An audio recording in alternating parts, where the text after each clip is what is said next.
कमी नहीं रहेगी। पिता कहने लगे बेटा जब बहे नहीं जाते खेती पैदा नहीं है, साइंटिस्ट बनाते हैं जो वैज्ञानिकों की हमारे देश में कमी है। जब सरदार भगत सिंह ने कसम खाई कि मैं देश को आजादी दिलाऊंगा, एक बार जब एमए की शिक्षा भगत सिंह कर रहे हैं तो सरदार भगत सिंह की मां बोली कि बेटा कि एक काम करो, अब तू शादी कर ले, मेरा भी बुढ़ापा आ रहा है, तू शादी कर ले, मेरा भी बुढ़ापा आ रहा है, इन बूढ़ी आंखें बहू को देखने को तरस रही हैं, मुझे भी आराम मिलेगा। तो सरदार भगत सिंह बोला मां बोले कि बेटा बहू बीए की शिक्षा प्राप्त करनी, तू एमए की बड़ी सुंदर है।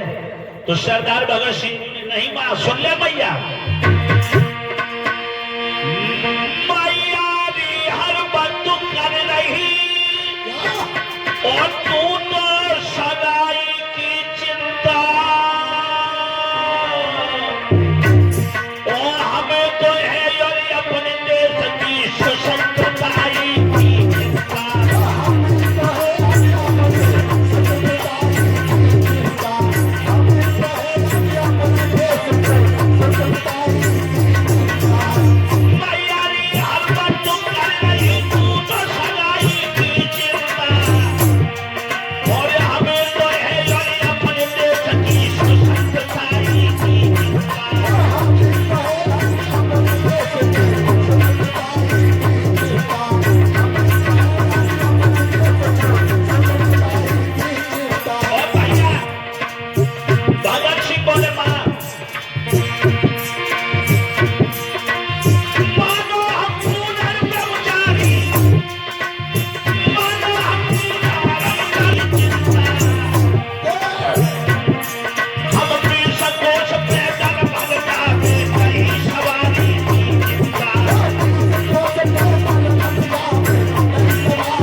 सगाई की चिंता नहीं है। एक बार सरदार भगत सिंह ने जब अंग्रेजी पार्लियामेंट में बम फेंक दिया तो पकड़े गए सरदार भगत सिंह राजगुरु सहदेव।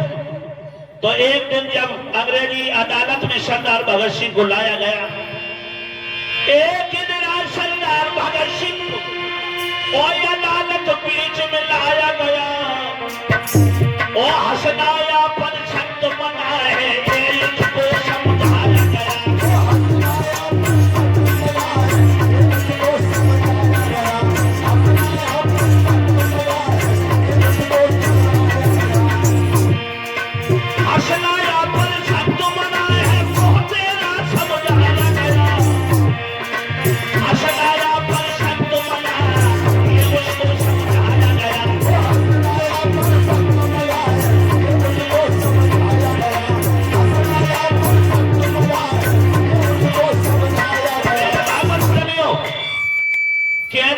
हंसना मना है, अदालत में बुलाया गया, हंसना मना है। लेकिन सरदार भगत सिंह ने अंग्रेजी जज कहने लगा बता हिंदुस्तान की सिपाही 20 साल की सजा चाहता है या तू फांसी चाहता है? तो सरदार भगत सिंह मां ठट्टा हंसने लगे। तो अंग्रेजी जज कहने लगा अदालत में हंसना कानून की तो ही नहीं है, फांसी हो जाएगी। सरदार भगत सिंह बोले जज साहब कि अदालत में हंसी आई रही तो फांसी मुझे लग पाओगे, और फांसी पे हंसी आएगी फिर कौन सजा पाओगे।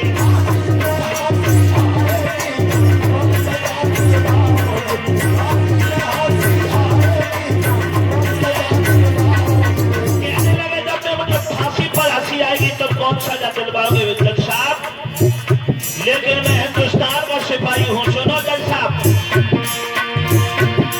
और हंसते हंसते जिया करो, कोई यही बीमारी होती है, और धर्म पे मर जावे तो खबर कहानी होती है।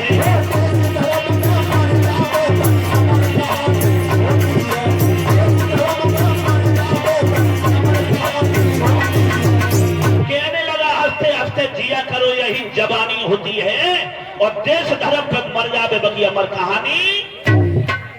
जज कहने लगा ये बता अब तू फांसी चाहता है कि 20 साल की सजा। सरदार भगत सिंह बोले मुझे फांसी चाहिए, मुझे 20 साल की सजा नहीं चाहिए। बोले क्यों? कलम छूट गई जज के हाथों से। बोले क्यों? बोले अगर 20 साल की सजा दोगे अंग्रेजों सलाखों में मैं पड़ा पड़ा 20 साल में फुट्टा होकर सड़ जाऊंगा, और आज मुझे फांसी लगवा दोगे तो मेरी आत्मा आ जाइए हिंदुस्तान की मां के गर्भ से जन्म लेकर आज मैं आ जाऊंगा, और 20 साल जब तक मैं जेल भोगूंगा तब तक नया नौजवान तेरे सामने 20 साल का पट्टा फिर सामने लड़ने के लिए आ जाऊंगा। हाँ, सरदार भगत सिंह कहने लगे 20 साल का नया जवान आ जाऊंगा बन के लड़ने के लिए। सोई जज कहने लगा तेरा गुरु कौन है? सोई आंखों में आंसू आ गए, और क्या बोल जिससे हमको मिली है प्रेरणा और उनके दर्शन किए नहीं, ओए है तनो दुर्भाग्य दयानंद तारा दिन तक जिए।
ऐसे थे सरदार भगत सिंह।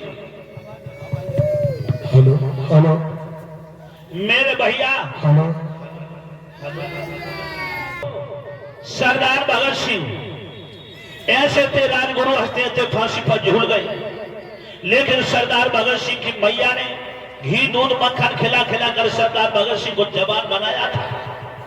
और 4 बजे मैया उठाई देती कि जाओ दौड़ लगा कर आओ। आजकल कोई सरदार भगत सिंह बने 4 बजे खटिया छोड़ने की हिम्मत रखता है? मैया 4 बजे भगत सिंह को उठा देती थी। आज मैया ही 8 बजे लोना करौट बदल तो भगत सिंह को कैसे उठाई देगी 4 बजे? हाँ, सरदार भगत सिंह मैया घी दूध रबड़ी मक्खन मट्ठा पिला पिला कर सरदार भगत सिंह को बलवान बनाया था। आजकल के बच्चन से कहो दूध पियो के हाँ, दही खाओगे कि ना, घी बोले ना, मट्ठा नहीं। एक ही चॉइस रह गई अब भारत देश में जो अंग्रेज छोड़ गए, क्या?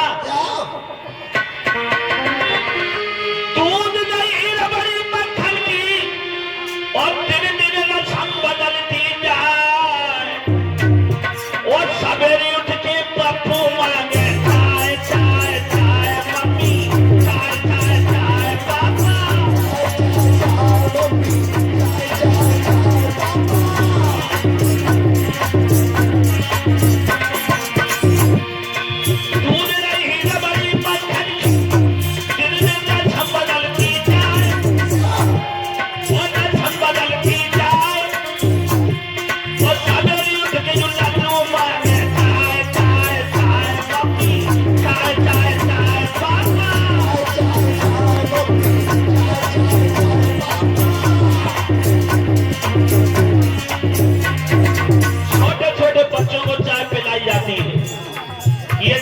भूख को मारती है, ब्रह्मचर्य से पतन करती है और छोटे छोटे बच्चों को पिलाते हैं। लगा मेरे दूध खाओ। हाँ, ये बीमारी के कारण ऐसा है। एक एक गिलास गांव में देखते हैं, भर भर लोटा बच्चे पीते हैं। और जिगर भूख दो बच्चन को ना करे डॉक्टर भाई, और जिगर भूख दो बच्चन को ना करे डॉक्टर भाई। और चाय कुराली से भैया मेरे से पुड़िया बनवाई, और प्रेमी चाय के संग बताई चाय चाय चाय। सवेरे उठ के कल्लू मांगे चाय चाय चाय, मम्मी चाय चाय चाय, पापा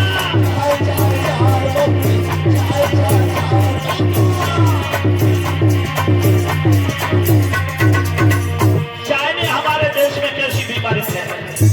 पहले हमारे व्यवहारी कोई रिश्तेदार आते थे, एक लोटा सुंदर छाछ मट्ठा दिया जाता था। मट्ठा सवेरे ना हुआ तो दोपहरी हुआ, जब दूध गरम गरम दिया, गुड़ देसी दे दिया, नाश्ता हो गया। आज एक गिलास चाय, दूध डाल दिया, 2 लोटा पानी, हो गई चाय।